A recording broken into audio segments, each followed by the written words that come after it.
Chers téléspectateurs, bienvenue à l'émission L'Ordre du jour. Très bien, mais écoutez, d'abord bienvenue à la Maison des parlementaires, le Palais de la Nation, où tous les citoyens sont bienvenus, ouverte au public, parce que c'est le lieu de la démocratie. Et puisqu'on parle de démocratie, précisément, nous vivons pour le moment à la fédération bruxelloise du Parti socialiste, mais au fond, dans l'ensemble des fédérations du Parti socialiste, c'est-à-dire en Wallonie et à Bruxelles, un moment important de démocratie interne, parce que nous renouvelons les présidences de fédération, comme nous renouvelons d'ailleurs aussi la présidence du parti. Et tout cela se fait au suffrage universel des membres affiliés du Parti socialiste, en ordre de cotisation bien évidemment. Et à Bruxelles, eh bien, c'est le cas également. Pour vous, comment concevez-vous, comment comprenez-vous la laïcité? Aujourd'hui, comme vous le savez, dans certains quartiers, le mot laïcité est très péjoratif. Oui, tout à fait. Voilà. Donc, est-ce que vous avez la même conception de la laïcité que comment s'appelle-t-elle, Karine Lallieu, qui par exemple n'a pas hésité à exclure une personne qui a refusé de lui serrer la main? Est-ce que vous pensez que cette forme de laïcité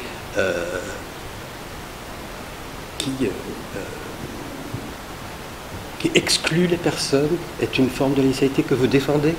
Alors, je pense que l'exemple de la personne qui n'a pas voulu serrer la main s'inscrit dans un autre cadre, qui est le cadre de la courtoisie élémentaire. Oui, mais justement. Et donc, est-ce une faute grave? Ah, mais au nom de la courtoisie élémentaire, je ne vois pas ce qui amène quelqu'un à ne pas saluer une autre personne. Pour ses convictions religieuses. Alors justement, c'est-à-dire que à partir du moment où le salut d'une certaine forme est considéré comme la courtoisie qui s'impose dans les relations administratives, le problème n'est même pas sur le plan de la laïcité, mais sur le plan du fonctionnement normal d'une institution.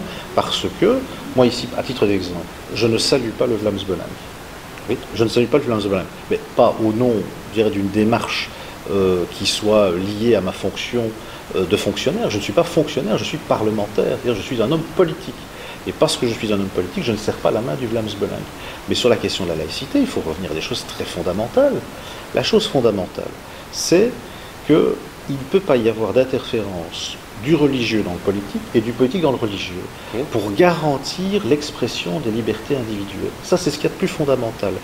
À partir de là, qu'est-ce que l'on constate? On constate que la laïcité est aujourd'hui récupérée à l'extrême droite en France, et on l'a encore vu dernièrement, où on a, dans un conseil régional français, dans le public, une femme qui porte le foulard et qui, pour cette raison-là, fait l'objet d'une demande d'exclusion. Fort heureusement, la présidente du conseil régional considère qu'elle fait partie du public, elle n'est pas fonctionnaire, elle n'est même pas élue, et que dès lors, faire cela, c'est avoir une interprétation dévoyée, évidemment, de la laïcité. Cette dame, en venant, n'interfère pas dans le fonctionnement de l'institution.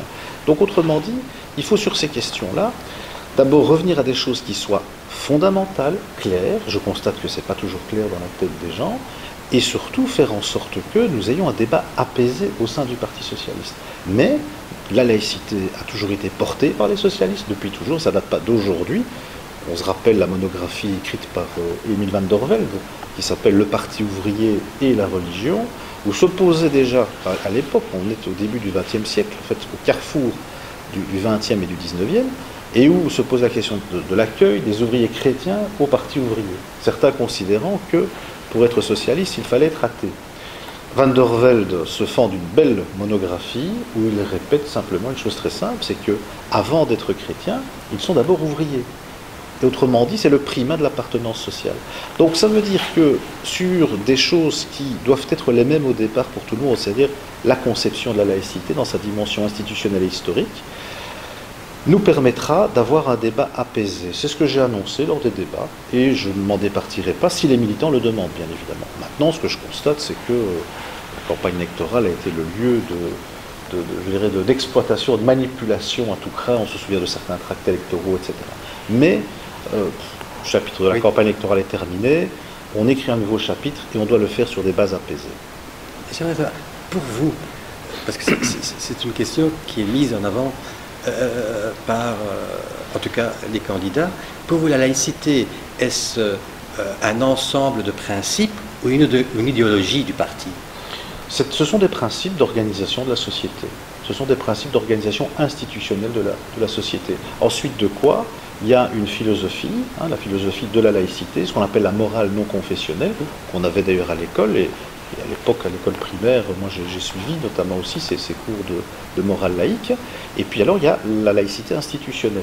La laïcité institutionnelle, c'est celle dont je viens de vous parler, et qui permet d'organiser un cadre de vie commun, respectueuse des libertés et des convictions de chacun, de croire, de ne pas croire aussi. Parce que finalement, on a l'impression, vous savez, la démocratie est fragile. Oui. Il peut y avoir des basculements. Moi, je vois l'extrême droite qui arrive. L'extrême droite est aujourd'hui première dans les sondages au nord du pays. Je peux vous dire qu'avec ceux-là, ils vous expliqueront comment vous devez aussi pratiquer vos convictions spirituelles, religieuses et philosophiques. Donc, autrement dit, ce qu'on doit faire, c'est se rassembler entre démocrates pour faire rempart à l'extrême droite. Ça, c'est le plus fondamental. Et de ce point de vue-là, d'avoir une organisation de nos institutions qui permettent de préserver tout un chacun contre toute forme d'intrusion de l'État dans ses choix intimes. Et de la même manière, de ne pas imposer aux autres ses propres convictions philosophiques et spirituelles, dans les deux sens.